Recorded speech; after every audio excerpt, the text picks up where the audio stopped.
O vídeo que você clicou já vai começar, mas antes, deixe seu like, compartilhe e se inscreva no canal. TV Flórida, a sua TV brasileira nos Estados Unidos. Brasilinas e brasileiros, o impossível aconteceu. O Metrópolis, aquela versão jornalística do Domingão do Faustão sem auditório, resolveu entrevistar o Paulo Figueiredo. No começo, as jornalistas olhavam para ele como quem olha para alguém que diz: "O Brasil é uma ditadura", no meio de uma roda de petistas no bar. Com aquele sorrisinho debochado, aquela cara de "Tá maluco?" e com o tom de "Nós sabemos mais que você." Só que, ao final da entrevista, parecia a cena do filme do Christopher Nolan. Elas estavam com a mente explodida, recalculando rota e provavelmente já concordando com tudo que ele disse. Paulo Figueiredo, quem é ele na fila do pão? Antes de entrar no show que ele deu, vamos lembrar. Paulo Figueiredo não é só neto do último presidente militar, João Batista de Oliveira Figueiredo, e um brilhante jornalista. Ele é hoje um dos caras mais influentes na conexão direta entre a oposição brasileira e Donald Trump.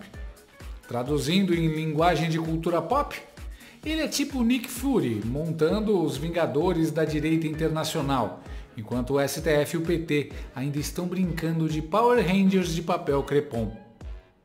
E claro, essa conexão faz dele um alvo direto do regime supremo PT. Paulo Gonet, o sósia do Cocada e procurador-geral de bolso do Xandão, já denunciou Paulo no grande teatro do golpe imaginário de Taubaté. O cara basicamente é acusado de divulgar uma carta verdadeira e de interesse público. Quer dizer, a democracia deles é tão democrática que punir jornalista por dar notícia virou rotina. E aí chegamos ao momento da entrevista. Aliás, entrevista não. Foi um massacre educado. Paulo entrou no programa como quem entra em campo no Maracanã de 1950, com todo mundo contra, e terminou saindo como quem já garantiu vaga na final. Primeiro tema: Eduardo Bolsonaro teria rifado os presos de 8 de janeiro para salvar o pai? Paulo desmontou essa narrativa com a calma de um cirurgião e a firmeza de um general. Ele explicou que Eduardo estava brigando por uma anistia mais ampla, enquanto Bolsonaro, pai, cogitava uma anistia que eles chamaram de light, que era na prática tornozeleira eletrônica e humilhação permanente. Ou seja, narrativa do regime pulverizada. E entre esses prints nas conversas entre Eduardo e o pai, tem uma conversa específica em que o Eduardo fala que, na verdade, essa luta toda não é pela anistia ampla, geral e irrestrita, e simplesmente é uma luta para livrar Jair Bolsonaro da prisão. Não é errado. Então, Errado. isso que eu ia te perguntar. Leia o diálogo, por favor. Nós lemos, inclusive se a produção quiser colocar... Não, mas leia aqui no ar, por favor. Sim, podemos fazer isso agora, só que houve essa mensagem e o que eu queria entender é isso. Não houve. Está explicado, não houve. Se você ler a mensagem aqui no ar, eu vou explicar para você. Essa é a sua interpretação de uma mensagem que não diz isso. Pelo contrário, os diálogos no tempo inteiro mostram que o Eduardo está brigando por uma anistia mais ampla do que a que o pai, naquele momento, estava disposto a aceitar. Entendi, porque na mensagem... É isso que os diálogos mostram. É isso, ótimo, obviamente... Lê aqui, por favor. Ótimo, produção. Vocês me mandem, porque eu não vou conseguir, né? Eu com minha lente não vou conseguir enxergar aqui, mas já me mandem. Tá, ótimo, então eu vou ler aqui. Se a anistia light passar, a última ajuda vinda dos Estados Unidos terá sido o post do Trump. Eles não irão mais ajudar. Temos que decidir entre ajudar o Brasil, brecar o STF e resgatar a democracia, ou enviar o pessoal que esteve num protesto que evoluiu para uma baderna para casa num semiaberto. E isto sem falar que o STF pode decretar esta intervenção no Congresso no regime interno da Corte como inconstitucional, pois violaria a separação dos poderes. Neste cenário, você não teria mais amparo dos Estados Unidos, o que conseguimos a duras penas aqui, bem como estaria igualmente condenado no final de agosto. Eu acho que não vale a pena, mas te oriento a buscar o conselho com outras pessoas. Tire do cálculo o apoio dos Estados Unidos. Qual estratégia você tem para atingir o objetivo? É simples. Bom, tá aí a conversa. Ótimo. Então nós temos que decidir entre o quê? O que nós temos que decidir? O que ele diz aí? Nós temos que decidir entre o quê? Barrar o STF, salvar o Brasil. E o que o pai estava disposto a ouvir era a respeito de uma anistia light. Exatamente, da anistia light. Então é o oposto, na verdade, do que você está dizendo, né? O que estava acontecendo era o pai disposto a uma anistia light e o Eduardo dizendo não, nós não podemos aceitar uma anistia light, nós precisamos utilizar essa oportunidade para salvar o Brasil e parar o STF. Não tem nada aí em nós precisamos usar essa oportunidade para te salvar, para te impedir. É o contrário. Você tem um Eduardo dizendo nós precisamos salvar o Brasil. Não adianta salvar meia dúzia de indivíduos. Ora, o que estava sendo proposto naquele momento nos bastidores? Uma anistia, que não era anistia, chamada de anistia light, era uma redução de penas para pessoas e envio delas do pessoal do 8 de janeiro para o CME. A habilidade do presidente Bolsonaro apelar ao pleno do Supremo Tribunal Federal. E a gente dizia, não, esperem, porque virão as consequências para o Brasil e nós teremos uma posição muito melhor de negociação. Porque essa é a oportunidade e é a última oportunidade que nós teremos de salvar o Brasil. É a última. O que os Estados Unidos estão nos dando é a última oportunidade antes de nós termos um sistema de poder completamente consolidado, como é o sistema da Venezuela. Aí, meu amigo, o próximo caminho só funciona botando destroyer na costa brasileira, porque do resto não vai funcionar. E é isso que nós estamos vivendo. Nós estamos vivendo um Congresso que é chantageado, onde nós estamos vendo um presidente de partido sendo chantageado, nós temos o maior líder popular brasileiro preso dentro de casa, nós temos uma população que tem medo de falar na internet, jornalistas acuados, e ainda tem gente discutindo se é relevante ou não fazer uma anistia. Eu falo, meu Deus do céu, vocês acham o quê? Que vai todo mundo, o próprio sistema financeiro, nós temos hoje a elite financeira tomada de refém por um ministro comunista do Supremo Tribunal Federal. Ora, não há como um país subsistir diante disso. Debaixo disso, não tem como. Mano, o STF é fichinha perto da destruição que o Paulo Freire fez a esse país. As jornalistas são analfabetas funcionais ou apenas mentirosas mesmo? Praticamente não existe mais jornalismo no Brasil. Essas duas aí não passam no exame do Mobral, não conhecem história, têm vocabulário de 400 palavras e não têm capacidade de interpretar um texto. A outra ao lado tomou até um gole d'água e pensou: Paulo vai atropelar. Depois veio o ponto alto, a estratégia internacional. Paulo detalhou como ele e Eduardo estão atuando para ampliar o alcance da Lei Magnitsky contra Chanderleia. A descrição foi quase um tutorial do The Sims, mas com o cabeça de manequim como personagem principal. Sem cartão de crédito, sem Hotel Marriott, sem Apple, sem WhatsApp, sem iCloud, praticamente reduzido a usar cartão Elo no fiado da padaria. E o detalhe cruel? Até companhias aéreas e redes de eventos como o LEED podem cair na malha da lei. Chandelle, que se achava um Lex Luthor da democracia, está virando um clone do seu Madruga naquele episódio em que ninguém queria vender fiado para ele. Então, juízes ou qualquer agente público que insistir nesta violação de direitos humanos e der suporte à conduta violada, tem enormes chances de sofrer sanções Magnitsky pelo governo dos Estados Unidos, sanções que foram desenhadas especificamente com esse propósito. E eu acho que o Departamento de Estado, a Embaixada Americana, já deram múltiplos avisos nessa direção. Isso é uma boa pergunta, né? No momento que nós estamos vivendo, o foco tem sido em ampliar o enforcement, né, a aplicação da Lei Magnitsky. A gente tem trabalhado em esforços muito grandes nessa direção.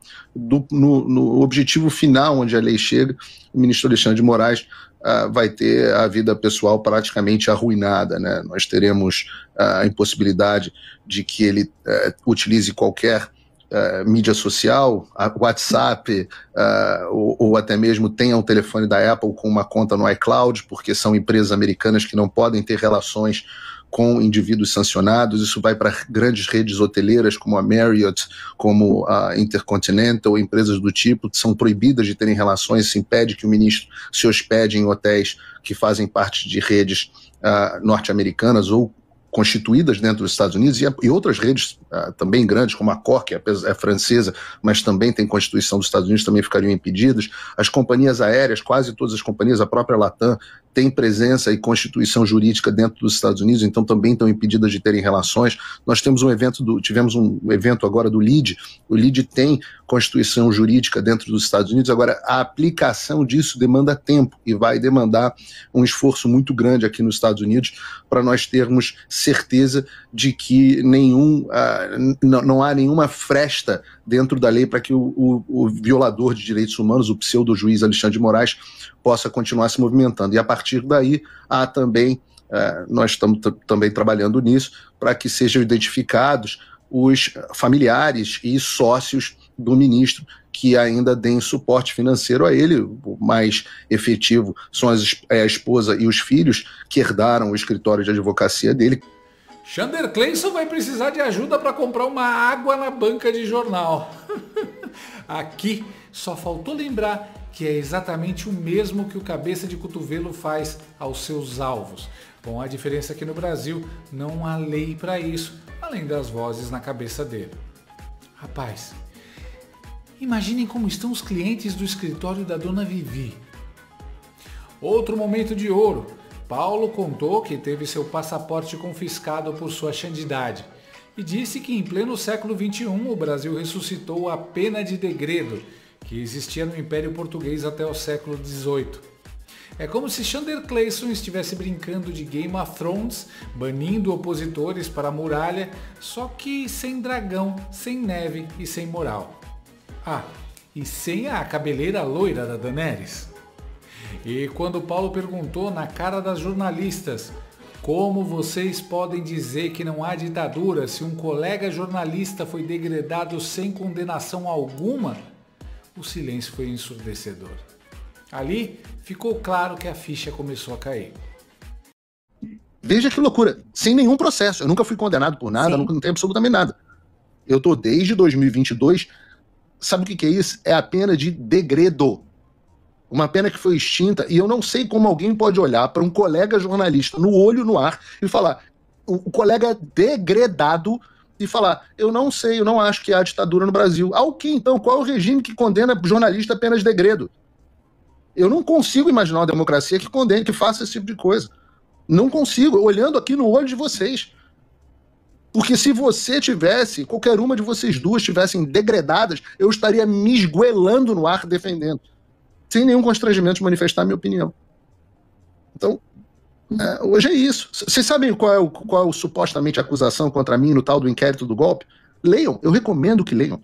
Porque é uma das coisas mais constrangedoras da história da República. A acusação se refere ao fato de eu ter divulgado uma carta que em todos os depoimentos os militares confirmam que circulava entre os grupos das Forças Armadas. Olha que loucura, minhas colegas. Um jornalista divulga uma carta de interesse público que existe, verdadeira, que circulava nos grupos das Forças Armadas, no programa de notícias mais assistido do Brasil, e ele é criminalmente processado por isso. Vocês entendem como, na verdade, eu não estou me defendendo? Porque eu vivo na terra dos bravos, na terra dos livres e lar dos bravos. Eu vivo nos Estados Unidos da América. Então, aqui eu estou seguro. Eu estou defendendo a vocês. Eu estou defendendo vocês. A minha vida aqui sempre era muito confortável. Eu sou um empresário bem-sucedido, eu tive bons rendimentos ao longo da minha vida. Eu já gastei mais de R$1 milhão do meu próprio bolso nessa jornada. Para quem? Para mim? Não, claro que não. Eu tenho 2 filhas maravilhosas americanas que vivem aqui, falam, eu tenho que forçá-las a falar português. Eu tenho uma carreira bem-sucedida em tudo que eu fui, eu estudei nas melhores escolas do mundo, eu passei por Harvard, por MIT, pela London School of Economics, eu o maior professor de curso político do Brasil, eu sou a maior audiência da internet brasileira hoje no meu horário. Eu bato as redes de televisão de notícia. E por que eu estou fazendo isso? Por que eu estou gastando meu próprio dinheiro? Eu podia virar as costas para o Brasil e nunca mais voltar. Eu estou fazendo isso por vocês. Paulo, por vocês, pelas pessoas que estão em casa. Você está impedido de se defender judicialmente? Eu não fui citado, como é que eu vou me defender judicialmente de um processo que eu não fui citado? Neste último processo agora você ainda está como investigado, né? Que é essa questão que envolve Malafaia, Bolsonaro e o Eduardo. Eles. Sim, apenas como investigado, não está. Mas mesmo como investigado, você pode adquirir um advogado e se defender. Nem deu tempo para ela jogar degredo no Google para saber do que ele estava falando, tadinha. Se coçou toda na cadeira, quase caiu, mano. Depois dessa, eu entregava meu diploma de jornalista. Que paulada, que paulada. Se ela não caiu na real com essa, esquece. Isso aí já é deboche, parece o pai passando corretivo nas filhas. Esse foi o ponto central. A oratória do Paulo é impecável. Ele não grita, não apela, não perde o fio. É como assistir a um Obi-Wan Kenobi enfrentando 2 estagiários do Império. Enquanto isso, as jornalistas brasileiras mostram seu verdadeiro nível. Ou repetem a cartilha do regime Supremo PT, ou acreditam cegamente nela, sem fazer a pergunta mais básica do jornalismo. E se for verdade? Sabe aquele aluno que copia toda a lição do quadro, mas nunca entende a matéria? Esse é o jornalismo brasileiro hoje. E o fato de você não achar que o Brasil vive uma ditadura é uma questão de miopia pessoal sua, a qual você tem direito. Mas um país onde você tem o maior líder político preso, você tem 61% da população com medo de se expressar, você tem jornalistas exilados, você tem deputados exilados, você tem pessoas colocadas, pessoas comuns, milhares de pessoas comuns colocadas na prisão por questões banais. Então, se você não enxerga que diante de tudo isso o Brasil vive uma ditadura, tudo bem, é um direito seu. Nos critérios dos Estados Unidos, isso é uma ditadura. Ora, o Lula acha que a Venezuela não vive uma ditadura, acha que a Venezuela vive uma democracia relativa. Então, cada um tem a sua visão, né? Tem o direito da sua própria visão. Mas e vocês lutam pela discordância. Vocês lutam pela discordância, não pelo pensamento único. Até o fim que você... Ô Paulo, eu queria só que você explicasse... Você tem o direito de pensar isso. Que bom. É que sabe qual é a diferença? Eu queria só que você explicasse por que é uma ditadura. Vamos comparar, né, com o período que o país viveu. Não, vamos comparar. São 2 pontos aqui. Tá. O país viveu uma ditadura, ocorreu uma anistia ampla, geral e restrita, né, que o seu avô ali conduziu, mas e essa anistia foi muito criticada, muito ironizada e muito debochada pelo Jair Bolsonaro durante toda a vida. Né? O Bolsonaro sempre foi crítico a esse acordo da anistia nos discursos que ele fez. Então, utilizar esse discurso da anistia para agora, e aí só colocando um outro contexto, né? Os presos que foram anistiados foram ali condenados por juntas militares. Agora é uma condenação por um processo democrático de ministros que, inclusive, vocês, né, o governo do Jair Bolsonaro colocou 2 ministros ali. Então, eu só estou colocando o contexto, não estou aqui dando opinião de um lado para o outro, eu só estou colocando o que a gente tem de provocação. Não, eu não estou dando opinião, quero ouvir a tua opinião. Assim, eu dou com o maior prazer. Qual é a sua pergunta? Fazer contraponto não é opinar, Paulo. Vamos aqui, né, colocar aqui as coisas do ponto de vista que vocês defendem, que é da liberdade de manifestação. O meu ponto aqui é a pergunta. Mas eu tem opinião, não tem opinião não, querido. Não, a minha pergunta tem opinião, é bom morrer pelo seu direito de manifestar sua opinião no ar. A minha pergunta aqui é com relação à anistia. Se não é incoerente um ponto que sempre foi criticado, né, pela extrema-direita, pelo Bolsonaro, sempre foi ironizado ali, sempre fez chacota com relação aos anistiados, agora ser o mesmo instrumento que se quer utilizar nessa circunstância de um julgamento que está sendo dado por vias democráticas, que são ministros que foram indicados pelos presidentes da República, inclusive pelo Bolsonaro. Tá. Vamos lá. Eu acho, eu vou morrer pelo seu direito de ter a sua opinião. A diferença entre a sua opinião e a minha opinião, pois é que você talvez não tenha tanto apego assim à minha opinião. Vou te explicar por quê. Eu estou há 2 anos e 9 meses com todas as minhas redes sociais bloqueadas pelo ministro Alexandre de Moraes. Eu não posso começar uma live antes de sofrer um bloqueio automático pelo YouTube no Brasil, pelo ministro Alexandre de Moraes. Todas as minhas postagens das minhas redes sociais, tinham milhões de pessoas, foram bloqueadas pelo ministro Alexandre de Moraes. E eu não sou o único. Há vários outros jornalistas que passaram por esse mesmo problema. Então é importante que a gente tenha esse apego pela liberdade de expressão, inclusive para as pessoas que discordam da gente. Eu tenho. Eu certamente vou brigar para sempre que você possa dizer as suas coisas, dizer que o Brasil não é uma ditadura e a gente tem esse tipo de debate. A resposta à pergunta que você me fez especificamente é: eu não sei qual é a opinião do presidente Bolsonaro a respeito da anistia de 1979. Ele pode perfeitamente estar errado. Eu sei qual era a opinião do meu avô e sei qual é a minha opinião. Eu posso responder por elas.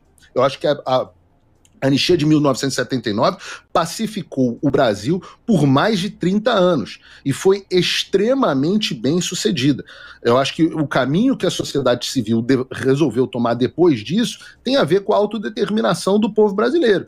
Mas acho que a anistia de 1979 foi extremamente bem sucedida. Agora, se você for olhar o que nós tivemos, né, de 1964 a 1985, nós tivemos aproximadamente aí quantos mortos e desaparecidos. E veja o caminho que nós estamos seguindo no Brasil hoje. Nós estamos num caminho muito pior. E eu digo a você, se eu tivesse, provavelmente, em 1968, é difícil a gente fazer esse exercício anacrônico, né? Mas se eu tivesse em 1968, pela minha visão tão forte pela liberdade, talvez eu estivesse do outro lado.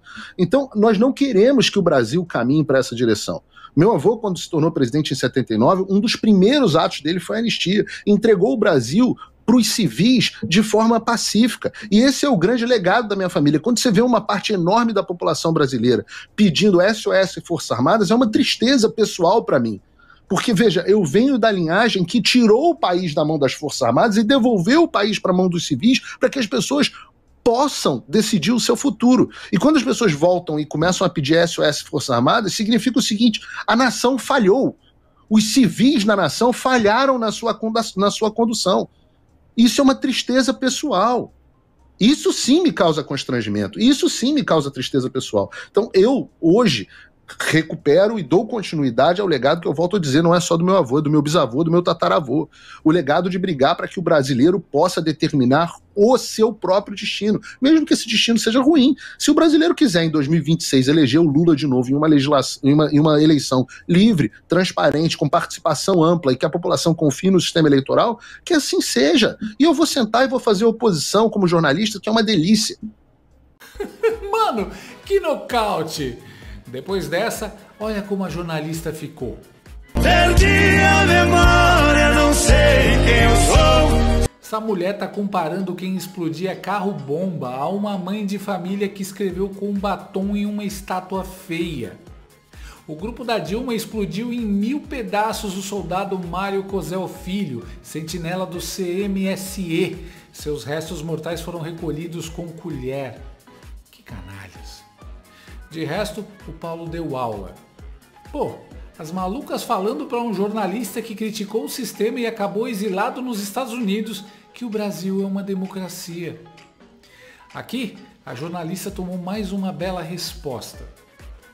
O Bolsonaro está em prisão domiciliar, na semana que vem vai começar o julgamento do Supremo, certamente ele vai ser condenado e vai ser preso. Então, não é muito barulho, muita incomodação para o Brasil, para o que vocês estão buscando não ter tido resultado? Ainda. Quando você entra numa guerra, você não sabe qual vai ser o resultado. Isso não significa que você deva se render imediatamente porque você acha que você talvez não consiga ter o seu resultado. Mas ainda, diante disso, o que nós conseguimos hoje foi que ela, pela primeira vez, haja uma luz no fim do túnel. Certamente será condenado. Ela também já está conversando com algum ministro igual a Mortadela Lima? Mano, essa Andresa foi demitida quando fez a reportagem da dama do tráfico no Estadão e acha que tá tudo normal no país. Mas o massacre continuou.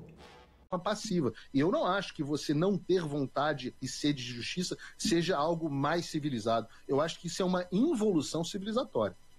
O que se coloca em contraponto a isso é que esse tipo de fala acaba estimulando algumas pessoas a fazerem, a terem esse tipo de comportamento. Foi o que a gente viu muito no 8 de janeiro, que as pessoas foram lá, teve aquele quebra-quebra, estimuladas por um discurso de ataque às instituições. O que levou, na tua opinião... Sabe o que estimulou o 8 de janeiro? O quê? Não, isso é importante. O que estimulou o 8 de janeiro foi a população ter ido milhares de vezes às ruas protestar e responder na cara como perdeu o mané. foi o fato de terem utilizado as instituições para entrarem com processos, apelos e pela via judicial, e o ministro Alexandre de Moraes, em 30 minutos, respondeu uma petição de 50 páginas com uma multa de 22 milhões sem nem ler. É isso que estimula as pessoas a partirem para a violência. O que estimula as pessoas a partirem para a violência é quando você as censura. Porque quando as pessoas não têm o direito de manifestar mais a sua opinião, quando você vai lá e cala na marra e à força um determinado lado, a única resposta possível é a força. Porque quando acaba o cuspe, vem a pólvora. Porque é a única alternativa. E é por isso que as sociedades civilizadas desenvolveram o conceito de liberdade de expressão, para que nós possamos discutir as ideias e não termos que recorrer à força física. Esse corte do Paulo Figueiredo explicando, desenhando, quase talhando na pedra o que causa revolta nas pessoas, irretocável. Nesse momento eu vi a Andressa quase ter uma síncope. Mano, a cara de pavor ou paixão da jornalistinha à esquerda é de doer o coração. Acho que ela nunca ouviu tantas verdades juntas. O Paulo estava com fome, pois jantou a canhoteira de uma forma que não sobrou nem os ossos. Nunca mais vão chamar o Paulo Figueiredo para entrevista. Ele dominou o lugar. Bom, aqui foi puro Shakespeare, né? Há mais coisas entre o céu e a terra, Xandão, do que sonha a tua vã filosofia de censura. E aí você percebe a diferença de nível. Enquanto os jornalistas bajulam o Xandildo para manter o crachá, Paulo arrisca tudo para manter a liberdade. No fim das contas, Paulo Figueiredo não apenas respondeu às perguntas do Metrópolis, ele mudou o jogo. As entrevistadoras entraram achando que estavam diante de um radical de extrema direita e saíram percebendo que estavam diante de alguém que sabe mais de política internacional, mais de direito e mais de história do que toda a redação do Metrópolis junta. E que defende o direito delas até de serem burras em público. Paulo Figueiredo deu um show de oratória, de estratégia e de convicção. Enquanto o jornalismo brasileiro patina entre repetir release de ministro e acreditar em narrativa oficial, o Paulo desmonta, explica, argumenta, convence. E essa é a ironia final. Um jornalista banido, perseguido, censurado, degradado, é hoje a voz mais respeitada lá fora na defesa do Brasil livre. E isso mostra o tamanho do buraco em que estamos. Se até o Metrópolis saiu da entrevista sem conseguir rebater, é porque a verdade venceu por nocaute.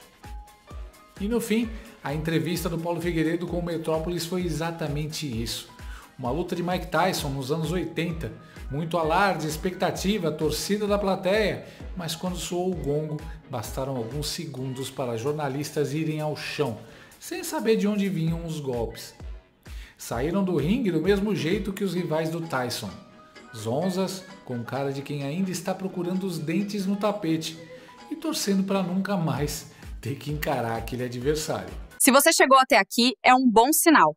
Para assistir os vídeos completos, acesse nosso site ou baixe nosso aplicativo totalmente grátis.